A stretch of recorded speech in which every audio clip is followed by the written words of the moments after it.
Okay, some things are changing. Things have been on the news. Missouri is about to, in November, do a vote for recreational marijuana. So that means anybody that can drive into Missouri can get cannabis however they want. That's going to hurt our state of Kansas. Oklahoma's already got medicinal. Colorado, of course, has been medicinal and recreational for years. We lose a lot of money to these states. Now we're about to lose a lot of money on our eastern flank, which is our most populated area of Kansas, to Missouri.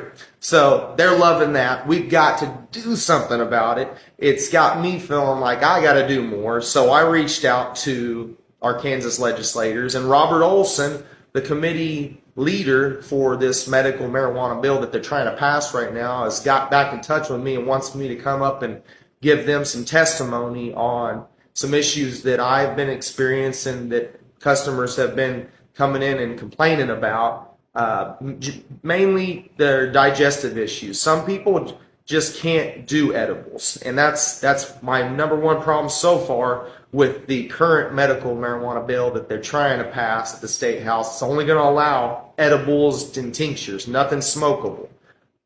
So I got a lot of people that come in, I tell them, hey, try one of these gummies. They're really good. They take away your pain. They can help with insomnia, this, that, and the other. And they're like, no, I want a vape. They help me better with my pain, this and that. And, I just feel like there was other better things to offer them than just these vapes. So I want to make sure that, I give them testimony of that smokables need to be included.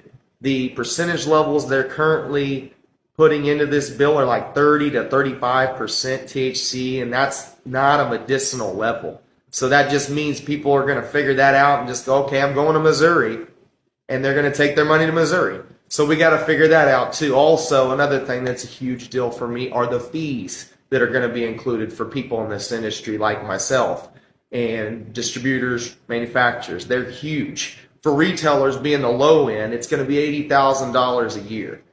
To compare, Missouri is $10,000 a year for licensing fees. To compare to pharmacies, they're a few $100s to a few $1,000s for like a Walgreens. So it's really confusing why that's happening, but I mean, it's obvious to me that it's only going to draw in out-of-state interests that want to come in and dominate the market, which will happen, and that money is just going to go right back out of state, and their profits aren't going to be taxed here.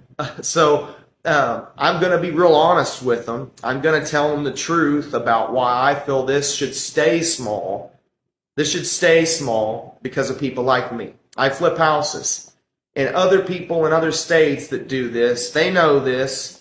This has been done for couple decades in some states. That the banks don't federally allow this. It's not a federally legal substance. So you can't take your profits from these businesses and put them into a bank. You have to take and do something else with it.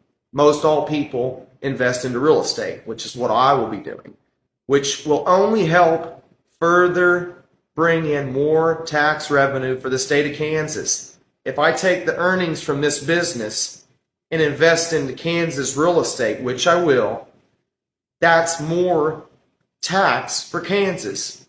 So it'll only benefit to hear my testimony and hear these things, and then hopefully they'll listen and make these changes because Kansas can't afford this. We can't let these other states push us around.